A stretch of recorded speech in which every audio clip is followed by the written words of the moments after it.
Hello friends, मैं हूँ CN Naresh Maheshwari. आज मैं आप लोगों से डिस्कस करता हूँ डिडक्शन फ्रॉम कैपिटल गेन की एक और सेक्शन 54F।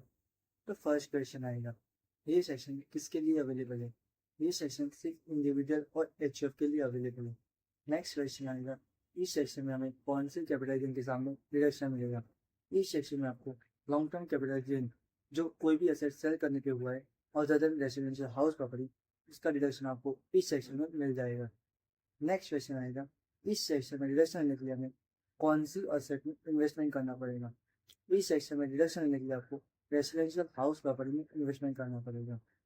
नेक्स्ट क्वेश्चन आएगा, इस सेक्शन में डिडक्शन लेने के लिए हमें कब तक इन्वेस्टमेंट करना पड़ेगा? अगर आप रेसिडेंशियल हाउस प्रॉपर्टी तो आप परचेज करते हैं तो सेल से 1 साल पहले और 2 साल बाद तक आप इन्वेस्टमेंट कर सकते हैं। अगर आप रेसिडेंशियल हाउस प्रॉपर्टी कंस्ट्रक्ट करते हैं तो सेल से 3 साल के अंदर आपने जो इन्वेस्ट किया है उसका रिडक्शन आपको मिल जाएगा। नेक्स्ट क्वेश्चन आएगा, हमें कितना रिडक्शन मिलेगा?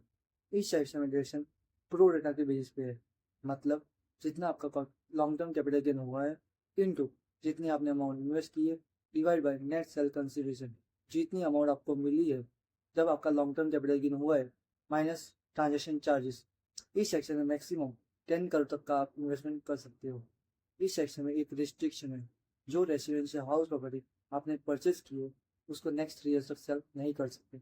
अगर आपने रेसिडेंशियल हाउस प्रॉपर्टी को नेक्स्ट 3 ईयर्स के अंदर सेल कर दिया तो जो कैपिटल गेन पहले एग्जैप्ट हो चुका है वो आपका लॉन्ग टर्म कैपिटल गेन के हिसाब से इस साल में टैक्सेबल हो जाएगा। इस सेक्शन में आप किसी और के भी नाम पे असेट परचेज करके उसका रिडक्शन ले सकते हो। जब आपका लॉन्ग टर्म कैपिटल गेन हुआ है तब असेसी के पास एक से ज़्यादा हाउस प्रॉपर्टी नहीं होनी चाहिए। Thank you friends.